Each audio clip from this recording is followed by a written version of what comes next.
And hello, everyone, and welcome back to another episode of the Pumpkin Copter Cast, the only video game show. So today I am joined by Jitspoe, and here to talk about a game he is working on called Fist of the Forgotten. Hello, Jitspoe. Hello, hello. Glad to have you, or glad you had me here. Yeah. So let's see. But before we actually get into the interviewy part, we will play a game I play with all of my guests. We're playing a rousing round of Yu-Gi-Oh! Or Dark Souls. Oh gosh. Because if there's one thing Yu-Gi-Oh! And Dark Souls have in common, it's that they both franchises have lots of monsters that with names that sound like a dictionary is melting. And unfortunately, I'm not familiar with the names on either one of those, so this should be interesting. So yeah, three rounds, three guesses, and you'll guess Yu-Gi-Oh! Or Dark Souls, and we'll start it off with Geist Grinder Golem. Yu-Gi-Oh! Or Dark Souls? I'm gonna go with Yu-Gi-Oh on that one. You are correct, sir. It is indeed Yu-Gi-Oh! It looks like what happens if you gave a wrecking ball arms and legs. Let's see. What has the name that sounds the least like anything? Uh, no. Um, all right. Next, Aldrich, Devourer of Gods. Yu-Gi-Oh! Or Dark Souls? Hmm. Hmm. Did you say Eldritch Devourer of Gods? Aldrich. Oh, Aldrich. Let's try Dark Souls on that one. You're correct. It is a boss from Dark Souls 3. All right. Last one until we get to the reason that you're actually here. Let's see. What has. This is something I can actually pronounce would be good. That limits it quite a bit, doesn't it? Yeah. Oh, you'd be surprised.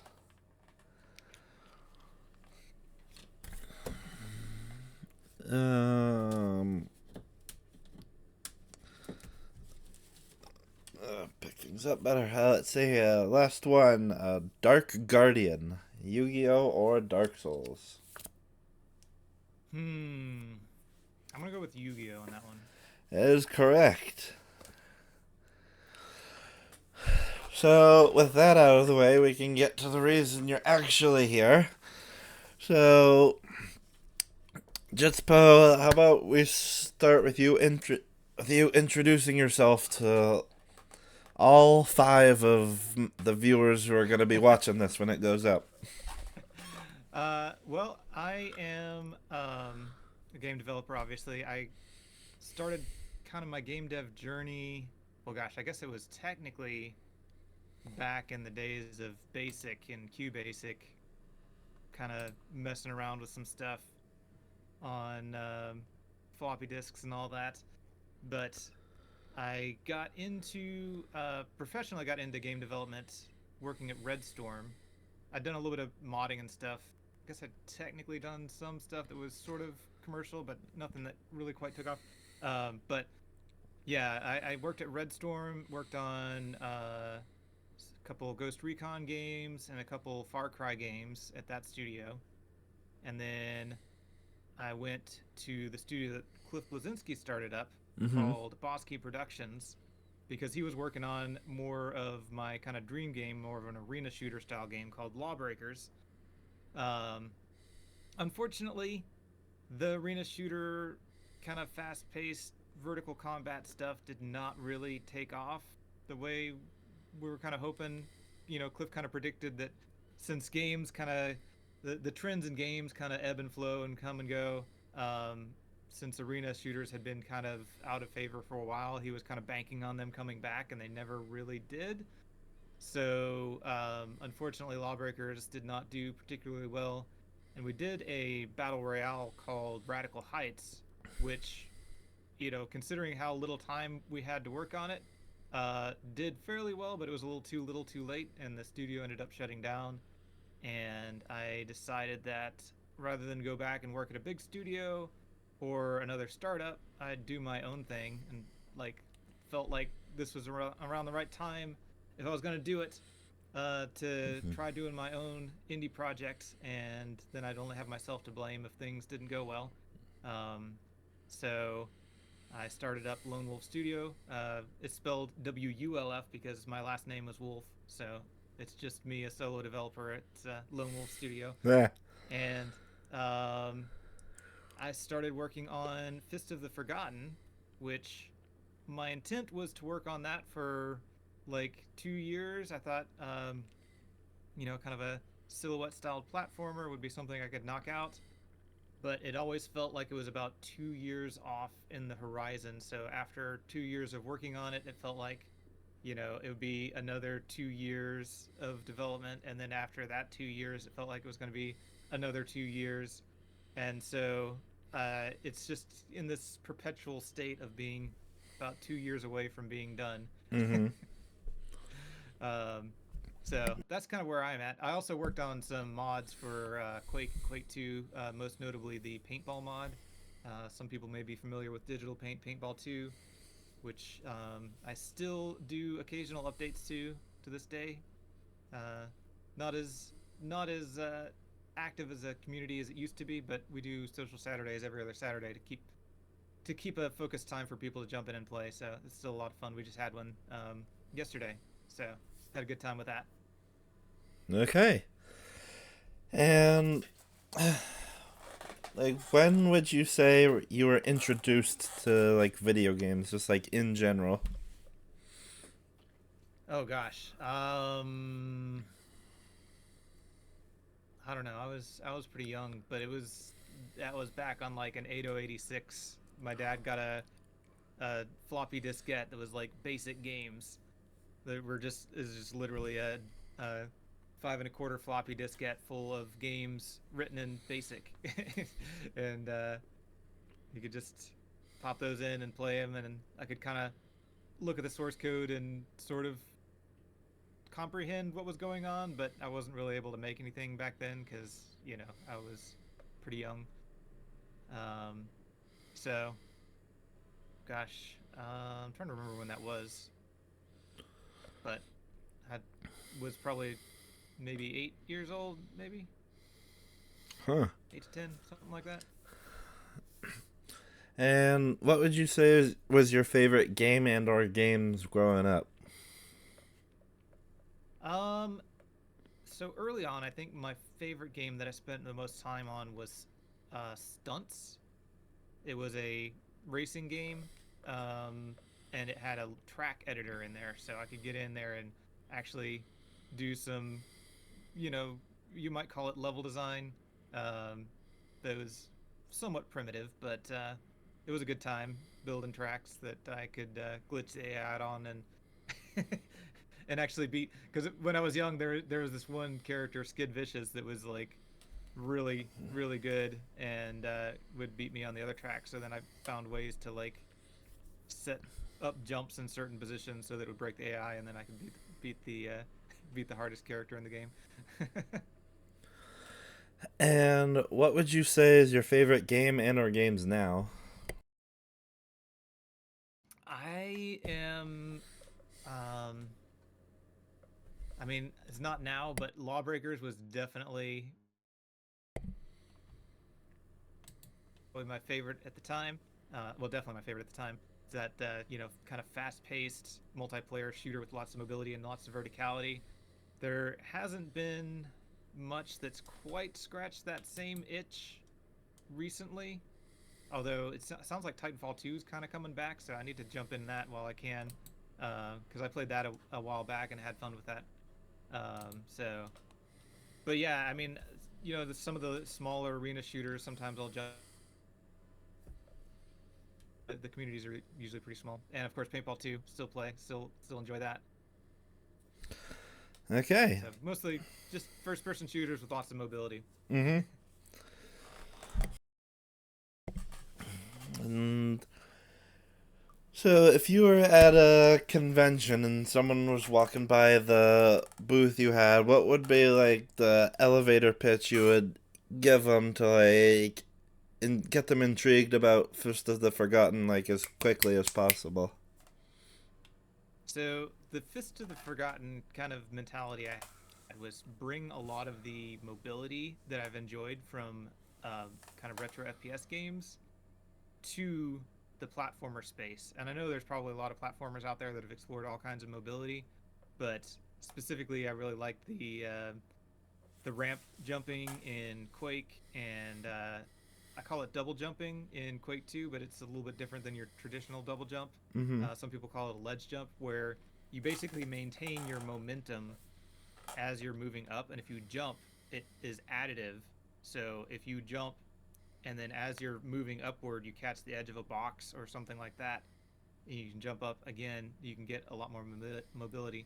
But a shorter elevator pitch would be, you're a small girl in a post-apocalyptic world with a gigantic mechanical fist, and you jump around, slide, move really fast, and can swing around in a grapple and punch stuff. Okay. And when I first saw the trailer, it was like, as you said a bit earlier, it's all silhouetted. Is it being silhouetted? Did that have to do with, like, as you said, you're a solo developer, or did you feel like that aesthetic would like work best with what you're trying to make here?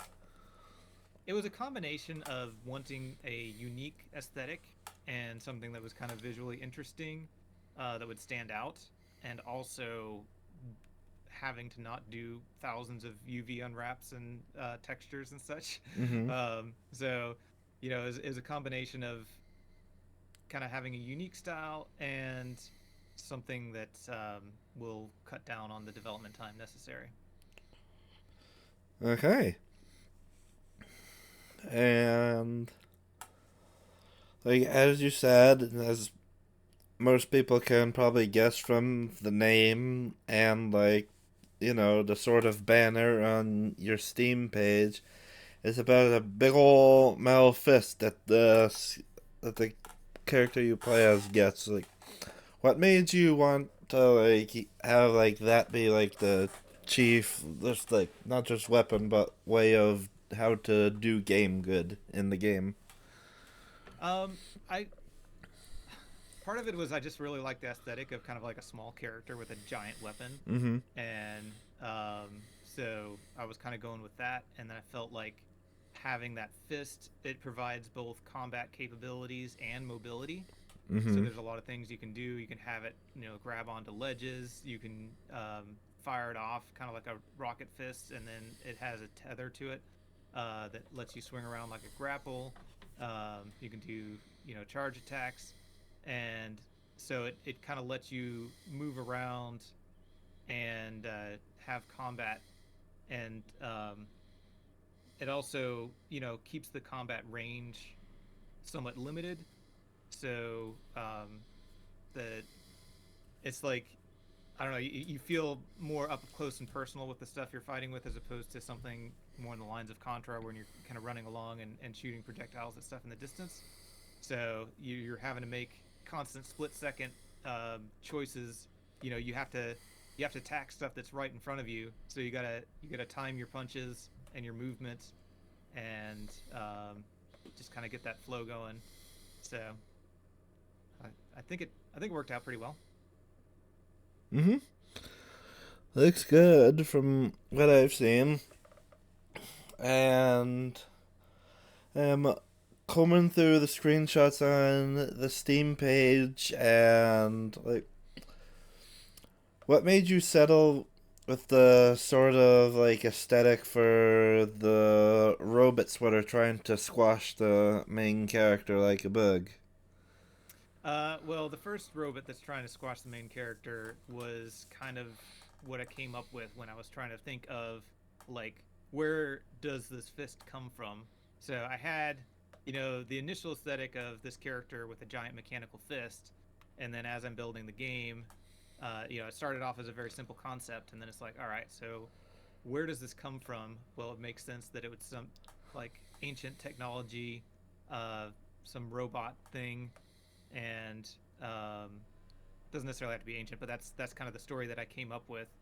Is that humanity's in a rough state, um, because the scientists have found this portal into some ancient kind of hidden civilization. If you imagine something kind of like Wakanda or something like that, where it's on the planet, but it's like somehow secluded using some crazy powerful ancient technology.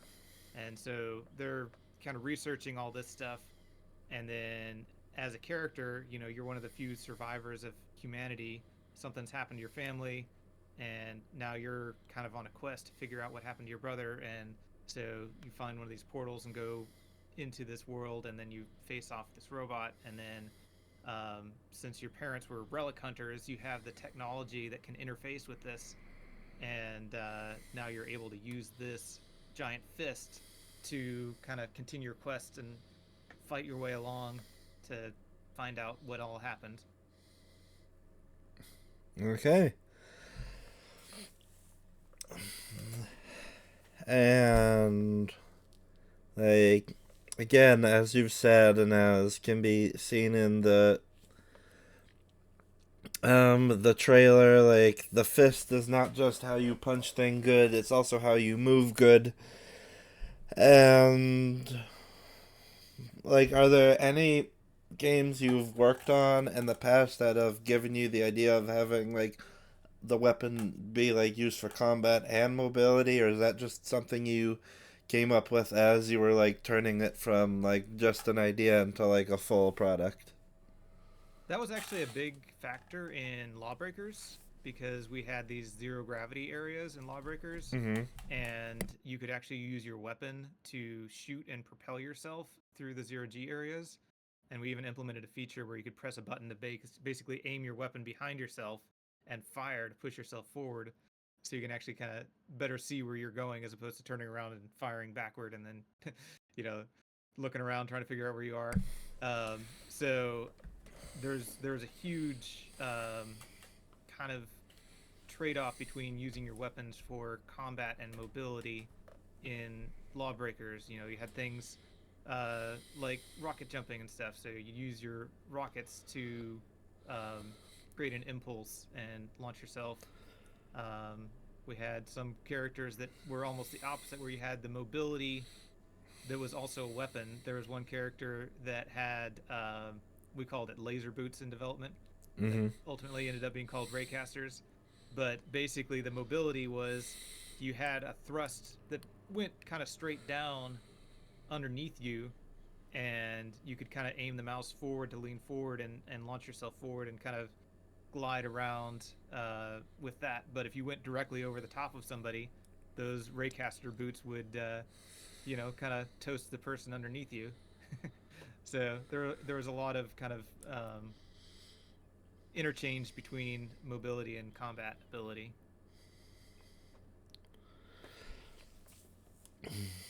Okay.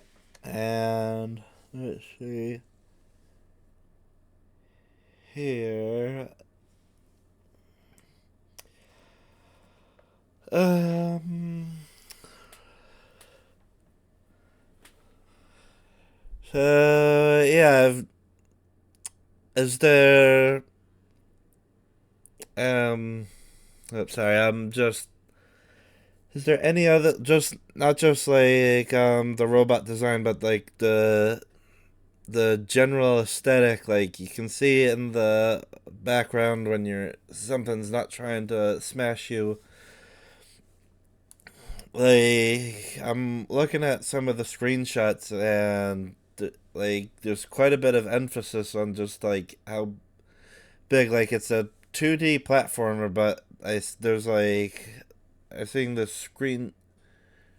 screenshot in some sort of like tunnel or hangar, and it is like just huge, and is was making the levels themselves like not just 2.5D but like 2.5D where it like you're like running around in like a big space.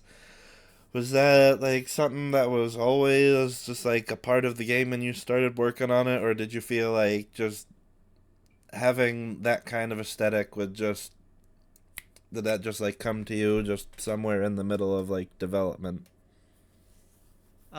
I can't remember exactly when the some of that, so especially the kind of large bunkers and stuff you're talking about. Um, I know I kind of had some sort of key areas that I wanted to do.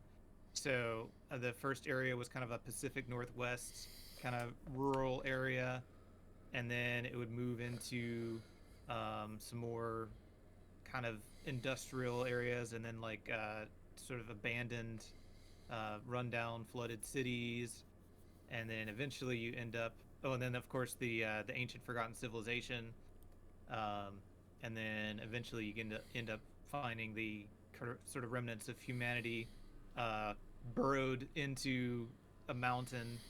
Um, so that's kind of where the large, kind of hangar facilities and stuff come from.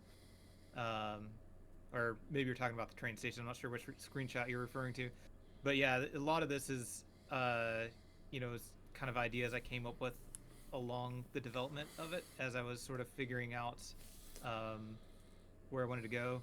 I also had some sort of kind of space related stuff, but that ended up getting cut because of scope.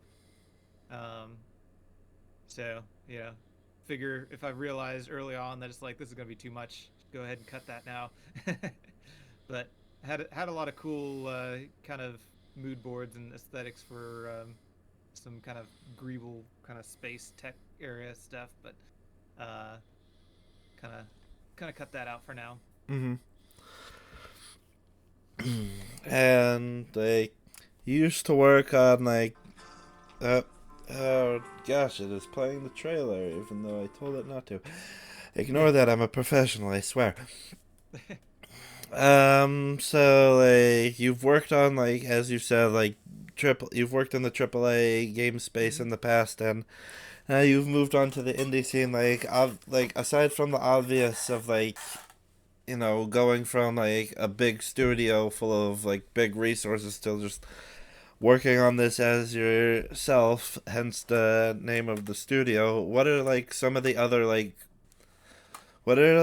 the differences between like working on the in the AAA space and working on like an independent, a more smaller like independent project yourself that like the average consumer of games might not be 100% aware of? Well, when you're working in a big studio, especially something like the later Far Cry games, I mean, we had thousands, well, maybe not thousands plural, but at least 1,000 people working on one project with across multiple studios. And the AAA space, it really makes sense from an efficiency standpoint to have people that are the best at some specific subset of a skill working on that pretty much all of the time. So it's like, if you're really good at modeling rocks, you're probably going to be modeling rocks for the duration of the project because they're going to need a lot of rocks for all the environment that they have.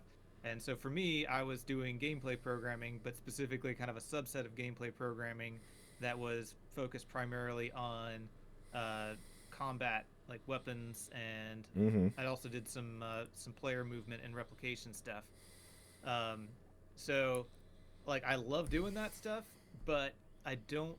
I'm the type of person that likes doing lots of different things. Like I kind of get burned out doing the same thing day in and day out.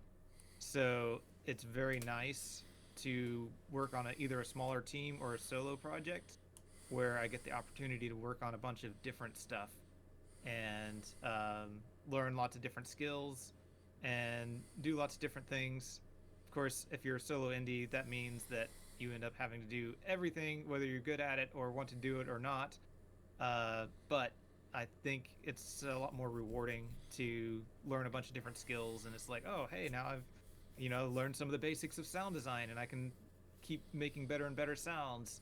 That's not something I was doing before. Now I'm doing like character animation and learning all kinds of techniques to really sell the animation with squash and stretch and other stuff, and just slowly building up all those skills, and also you get a better understanding of how everything kind of interconnects Mm-hmm. and can more optimally work things together. And you don't have to have as much sort of, I guess, intermediate or glue stuff as you would if you're just working solo. I mean, working specifically in one area. So when I was working at a big studio, I would do like weapons, but there would be somebody else that was doing the actual tuning of the weapon. So then I would have to build all these tools and settings and stuff to expose all the different parameters of the weapons, and how to set that up and make it easy for a designer to tweak that stuff.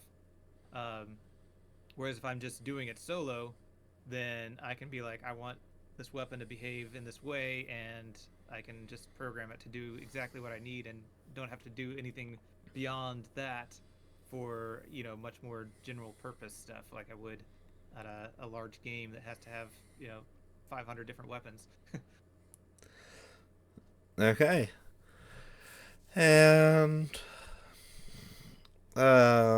at time of this recording, the release date is yet to be set, but like, provided everything goes like as smoothly as anything can, like, how long do you, like, from idea to like finished product, how long do you like estimate like it'll, like, the time it'll Fist of Forgotten will have taken? Well, like I said earlier, I initially thought it would be about 2 years, Mm. and then that turned into 4 years. And um, well, at the moment, I've kind of switched gears slightly. So I'm still working on Fist of the Forgotten, but it's no longer my primary project. So I'm only working on it like 1 day a week. So if you ask me, I would say probably another year or two from now. But it's going to be probably quite a bit further on, because I think I'm going to release a different game prior to finishing Fist of the Forgotten.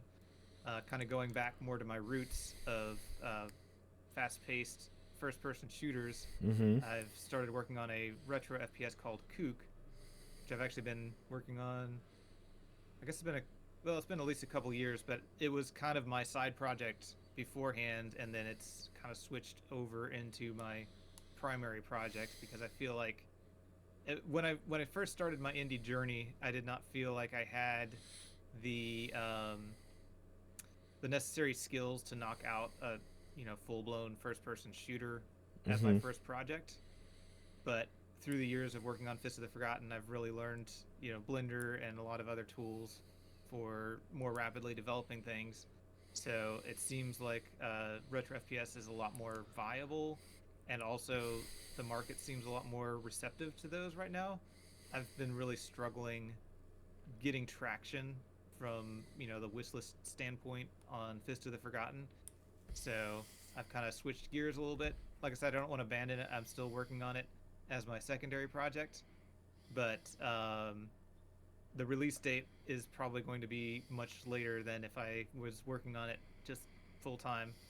Um, so I don't know. I have no idea actually when it's going to come out. Okay. And what sort of advice would you give to indie developers who are just starting their journey that you wish you had back when you first became independent? Um, I don't know that it's necessarily something I run into myself, but I feel like a lot of people that are trying to get into the indie space are wanting to spend a whole bunch of time, learning or going to school for it or whatever. And I would recommend Uh, save your money. Don't go to college for game development. If you want to get into a studio, most studios don't care if you have a degree specifically in game development. You might want to go if you want to go to college, go for a more generic, general purpose computer science degree or whatever that's sort of relevant. But I think the big thing is just start doing stuff. You're going to learn a lot better when you have some objective that you're trying to complete. You're not just like following a tutorial just to follow a tutorial. Like have, start off small, maybe make like a little Space Invaders game or Pong or something very simple, but you're going to learn a lot just when you're trying to get your ideas into practice. And when you have some kind of goal in mind, even if it's a very small game like Tetris or something like that, you're going to learn a lot better because you're going to have like an objective that's driving you to move forward, and it's not just like learning stuff and then just kind of memorizing a bunch of terms and forgetting them. Like you're going to learn why um, certain things matter in practice and how to apply them, and just jump in maybe some game jams, get some time pressure on there to actually get something done, because actually finishing a game is a real skill. And a lot of people run into the thing, kind of like I was talking about with Fist of the Forgotten, where it's like you develop it and it keeps dragging on and on and on. So doing some small game jams and stuff just to get the practice of figuring out what is the absolute bare minimum to actually ship a game, get it out there, get it playable, get a full gameplay loop, um, that you can put in front of another person. They can actually play the game and complete it and get a score or whatever the objective of the game is. Just get out there, build stuff, grab an engine. There's all kinds of different engines that are available for free to use or even completely free, like Godot. It has the MIT license. It's 100% free, even for commercial games. And a lot of engines are out there with a license where you don't really have to worry about paying for it until you've brought in like over $1 million of revenue or something like that. So most people don't have to worry about that. You can just get out there and start making something and learn a lot in the process. Okay. So, yeah, that brings us to the end of this particular episode of the Pumpkin Copter Cast.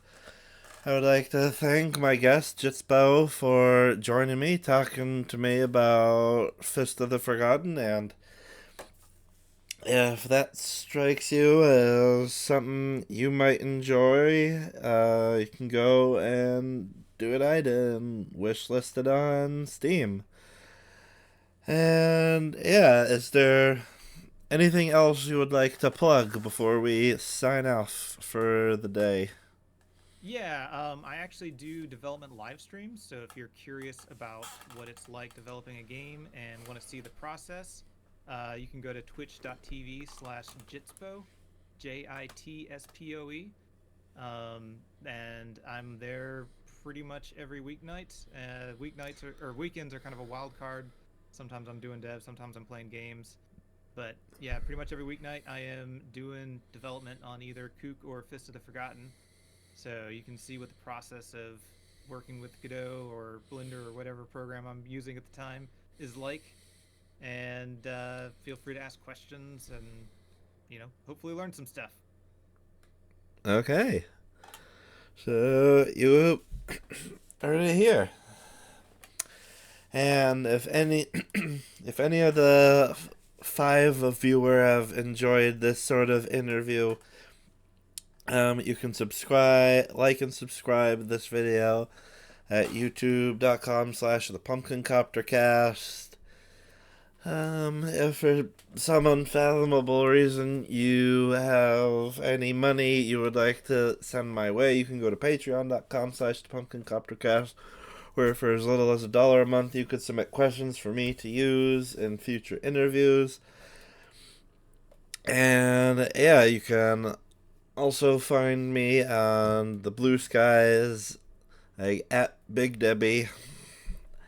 And yeah, that is about it. I would like to once again thank my guest, and as they say at the end of every show of the Pumpkin Copter Cast, have a gourd day, everyone. You're welcome.